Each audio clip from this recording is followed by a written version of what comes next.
আগের দিন তোমাদেরকে মিক্স ফ্রাইড রাইসের রেসিপিটা দেখিয়েছি, তো আজকে চিলি চিকেনটা চলো দেখিয়ে দিই।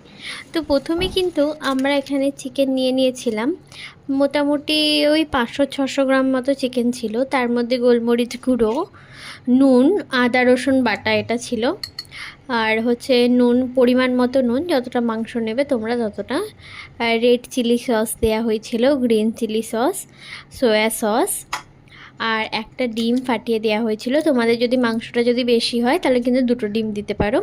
আর কাশ্মীরি লঙ্কার গুঁড়ো, আর পরিমাণ মতো কর্নফ্লাওয়ার। যে যেরকম একটু কোটিং চাইছো সে কিন্তু সেইভাবে কিন্তু কর্নফ্লাওয়ারটা দিও, কারণ কোটিংটা অনেক সময় অনেকে বেশি চায়, তো তাই জন্য কর্নফ্লাওয়ারটা বেশি। আর সামান্য পরিমাণে ময়দা দিয়ে কিন্তু এই ম্যারিনেশনটাকে তোমরা যতক্ষণ রাখতে পারবে তত কিন্তু মাংসটা জুসি হবে। প্রায় মোটামুটি আমরা রেখেছিলাম 1 ঘন্টা, ঠিক আছে। তারপরে হচ্ছে এখানে আমরা দু রকমের ক্যাপসিকাম ইউজ করেছিলাম, একটা গ্রিন একটা ইয়েলো। আর এখানে এই মশলাটা কিন্তু খুবই ইম্পর্টেন্ট, গোটা মৌরি, লবঙ্গ, একটা তারা ফুল, এলাচ আর দারচিনি, এটা কিন্তু নুনে দিয়ে শুকনো খোলায় কিন্তু ভেজে মামনি কিন্তু এটাকে পিষে নিয়েছিল। তো এই মশলাটাই কিন্তু এই চিলি চিকেনের স্বাদটা কিন্তু আরও দ্বিগুণ করে দেয়, যেটা কিন্তু তোমরা একবার দিয়ে দেখতে পারো।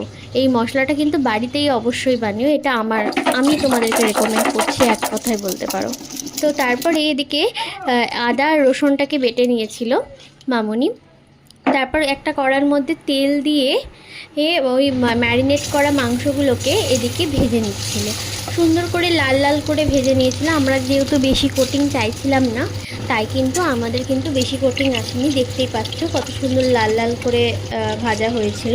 তো এইভাবে লাল লাল করে ভেজে নিয়ে এক্সট্রাটা অ্যাবসর্ব করার জন্য কিন্তু টিস্যু পেপারের মধ্যে রেখে দেওয়া হয়েছিল। তারপর একটা বাটির মধ্যে সব সসগুলোকে রেডি করে নিচ্ছিলাম। Green chilli sauce, red chilli sauce, tomato sauce, soya sauce, আর সামান্য পরিমাণ ভিনিগার দিয়েছিলাম। আর এদিকে ওই তেলের মধ্যে গোটা শুকনো লঙ্কা আর আদা কুচি, রসুন কুচি দিয়ে তার মধ্যে কিন্তু এইভাবে কেটে রাখা পেঁয়াজগুলোকে কিন্তু দিয়ে দিয়েছিলাম। দিয়ে পুরো রান্নাটাই কিন্তু হয়েছিল ফুল গ্যাস ফ্লেমে। তারপর হচ্ছে দু রকমের যে ক্যাপসিকাম কেটে রেখেছিল ওইগুলো দিয়ে দেওয়া হয়েছিল এর মধ্যে। আর সামান্য পরিমাণে লঙ্কা কুচি দিয়েছিলাম ঝালের জন্য, তোমরা এটা স্কিপ করতে পারো।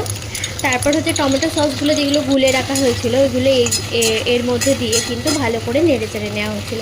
পুরো রান্নাটাই কিন্তু হবে গ্যাসটাকে হাই ফ্লেমে করে দিয়ে, কারণ রান্নাটা এই মানে চিলি চিকেনটা যেহেতু চাইনিজ রেসিপি, তো তাই জন্য। তো তারপরে কিন্তু মাংসগুলোকে কিন্তু এর মধ্যে দিয়ে দিয়েছিলো, দেখতেই পাচ্ছ হাই ফ্লেমে আছে।